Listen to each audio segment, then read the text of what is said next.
인터넷 투자 정보? 유튜브? 종목 토론방? 넘쳐나는 투자 정보, 대체 어떤 정보를 봐야 하지? 재테크존! 당신을 위한 투자 정보가 한 곳에! SPS 비즈 재테크존에선 실시간 투자 정보도 볼 수 있지, 1:1 종목 상담도 가능하지, 기업 탐방 리포트도 보여주지, 심지어 무료! 함께 가요 수익 꽃길로 재테크존과 함께! 검색창에 재테크존을 검색하세요. 주식 만렙 고수들의 특별한 투자 가이드 만렙 박주식 시작합니다. 역사적으로 부진하다는 9월 증시. 미증시는 계절성을 극복하고 사상 최고치 랠리를 보였지만 코스피는 또 2,600을 반납했습니다. 우리 시장 언제쯤 올라줄까요? 10월에도 시장을 뒤흔들 변수들이 산적해 있습니다. 연준의 금리 인하 경로, 막판을 향하는 미국 대선 레이스, 가열되는 반도체 피크아웃 논란에 3분기 어닝 시즌까지 시장에 고민이 깊은 상황인데요. 과연 10월 증시는 돌파구를 찾을 수 있을까요? 만렙 박주식과 자세히 분석해보고 전략까지 세워보시죠. 오늘 함께해 주실 만렙 가이드 두 분 모셨습니다. 김영웅 전문가, 선민우 전문가 나와 계십니다. 두 분 어서 오세요. 안녕하십니까. 네, 그럼 국내 증시 점검해보고 시장을 주도하는 업종과 종목 이야기부터 시작합니다.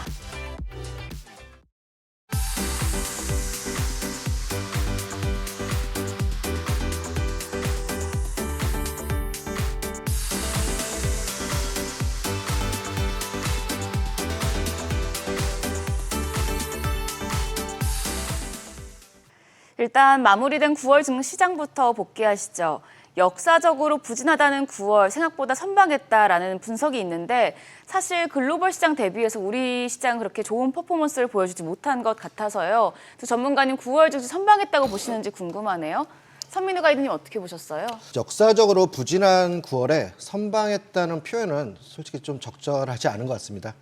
최근 3년간의 코스피 추이를 보면 2022년에는 8월 중후반부터 지수가 하방으로 방향성 잡으면서 9월 30일까지 최저점을 찍은 이후에 급반등하면서 8월 중순경 자리까지 회복한 후에 12월부터 다시 하방으로 돌아섰습니다. 그리고 반면 2023년도에는 9월 중순부터 지수 하방 시작해서 10월 말까지, 10월 31일까지 약 300포인트 급락 이후 연말까지 상승 랠리가 나왔습니다. 그런데 올해는 7월 중순 이후부터 꺾이기 시작한 지수가 반도체 거품론에 엔캐리 청산 우려로 인해 가지고 8월 1일부터 3거래일 만에 약 400포인트 선제적 급락을 맞았고요.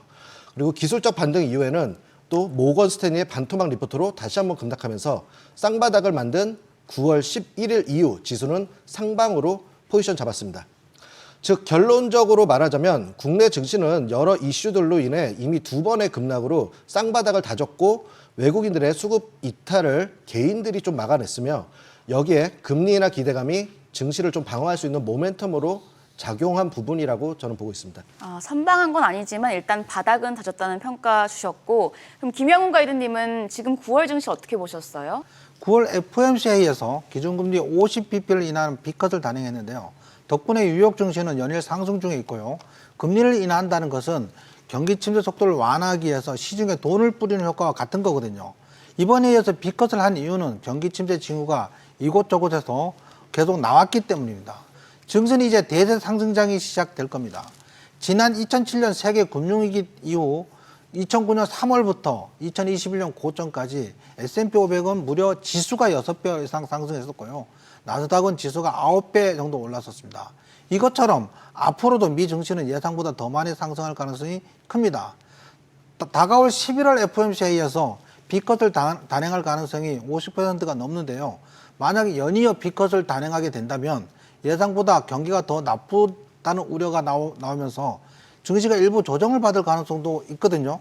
하지만 그 조정은 앞으로 상승할 것에 비하면 작은 조정에 불과할 것으로 보여지고요.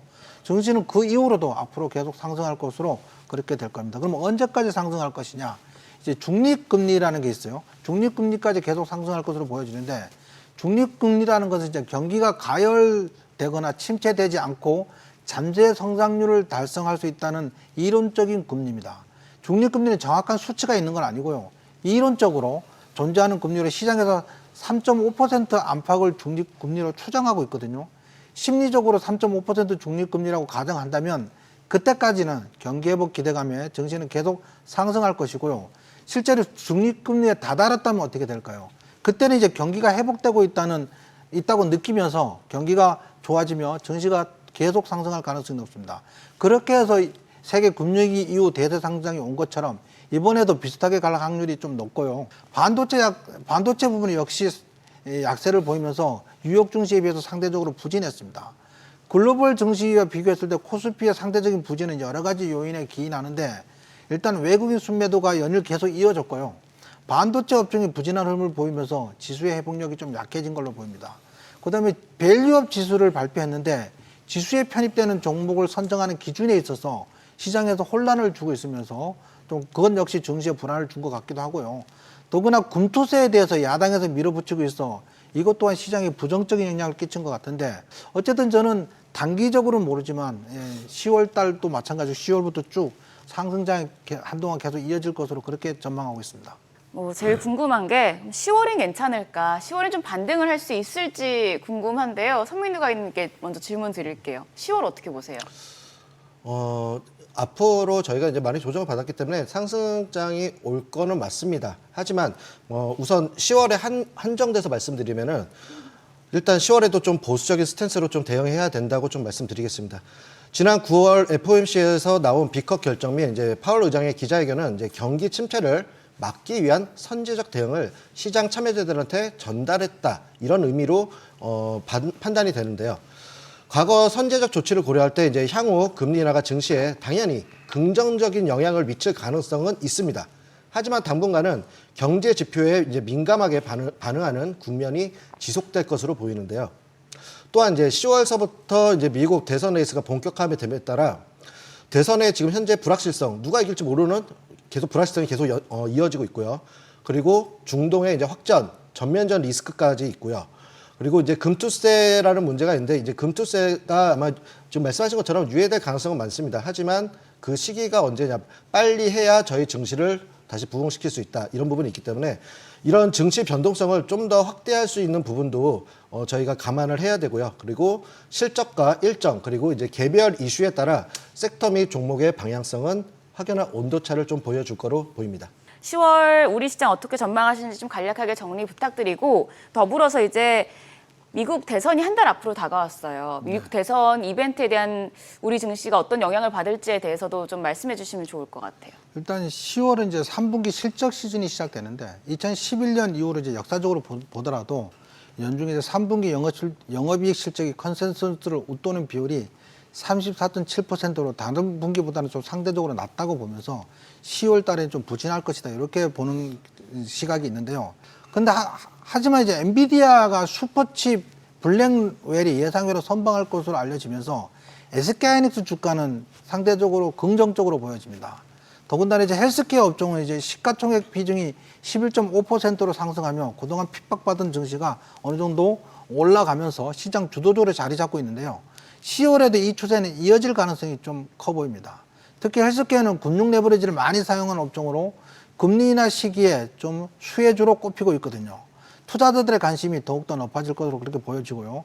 따라서 10월 증시는 이제 헬스케어와 유럽 원전 수주에 관련된 원전 관련주 그리고 대왕고려 프로젝트와 관련된 유전개발 관련주 강세가 예상되고 나름대로 이제 선방할 것으로 그렇게 보여지고 있습니다. 저는. 미국 대선 이슈 어떻게 보시는지도 좀 같이 말씀해 주시면 좋을 것 같아요. 네, 미국 대통령 선거가 이제 11월 5일인가 그러니까 한 달 정도 남았거든요. 그래서 여전히 지지율이 지금 박빙해서 치고받고 해서 누가 당선될지 우열을 가늠하기 어려운 그런 혼란스러운 상태가 진행되고 있고요. 이제 6월 27일에 바이든 대통령하고 트럼프 전 대통령의 TV 토론에서 바이든 대통령이 폭망하면서 후보 사퇴를 하고 나서 7월 13일에는 또 트럼프 대통령이 저격 사건도 있었습니다. 그 후에 이제 해리스 후보 교체가 이루어졌고 해리스가 TV 토론을 거쳐서 지지율이 엄청나게 끌어올리면서 비슷해졌다가 한동안 우위를 점하기도 했었거든요. 그러다 다시 초박빙 접점으로 현재 상태에서 누가 대통령이 될지 예측하기 어려운 상황이 됐습니다. 따라서 거기에 대한 전략을 세우는 것도 여의치 않습니다. 그럼에도 불구하고 하나씩 좀 살펴보면 이런 상황에서 대선 결과에서 어떻게 될지는 좀 예상하기 쉽지 않지만 어쨌든 대통령이 결정되기 전까지 경제 전반은 일반적으로 평탄하게 갈 것으로 같고요. 지금처럼 만약 해리스가 대통령이 된다면 앞으로도 큰 변화는 없을 걸로 그렇게 예상됩니다. 어차피 민주당 정권이 이어지는 거니까요. 하지만 트럼프 대통령이 된다면 이거는 좀 큰 대혼란이 올 수도 있다고 저는 그렇게 생각해요. 트럼프의 말 중에 일단 전기차 보조금 금지하겠다고 했는데 이건 자신의 지지층인 러스트벨트 지역에 내연기관 차량 수명을 좀 연장하겠다는 의도로 보이기도 하고요. 다음은 이제 러시아 우크라이나 전쟁을 빠르게 종결될 가능성도 큽니다. 그렇다면 휴전 관련주가 강세를 띨 수도 있습니다. 트럼프는 이제 우크라이나 젤란스키 대통령을 만난 자리에서 나는 푸틴과 친하다고 말하는 등 약간 무례한 발언을 하기도 했습니다. 근데 워낙 이런 적이 여러 번 있어서 시장에서는 그러려니 하고 있는 것 같습니다. 다음은 이제 중국산 모든 제품에 대해서 관세를 100% 매기겠다고 발언하기도 했고요. 멕시코 국경을 넘어오는 자동차는 관세를 100%, 200% 관세를 부과할 것이라고 말하기도 했습니다. 이렇게 되면 이제 멕시코에 공장을 갖고 있는 기아차가 다소 염려가 됩니다. 또한 불법 이민자 전부 추방하겠다고 말했고요. 이것은 미국 내 임금을 상승시킬 요인으로 작용할 가능성도 있습니다. 트럼프는 또 모든 제조업이 미국으로 집중되도록 정책을 추진할 것으로 예상되는데요. 이때는 이제 미국에 선제적으로 공장을 짓고 있는 우리나라 현대차나 LG에너지솔루션, SK이노베이션 등에 좀 관심이 집중되고 있습니다. 예전 트럼프 대통령 재임 때 말 한마디 한마디에 따라서 전 세계가 정신뿐만 아니고 전 세계가 정신을 다 빼놓았는데요. 하여간 트럼프가 대통령이 당선이 된다면 온 세상이 지난번 임기처럼 다시 한번 시끄러울 것은 자명합니다. 만약 전략을 세운다면 현재 세우기엔 적절치 않아 보이고요.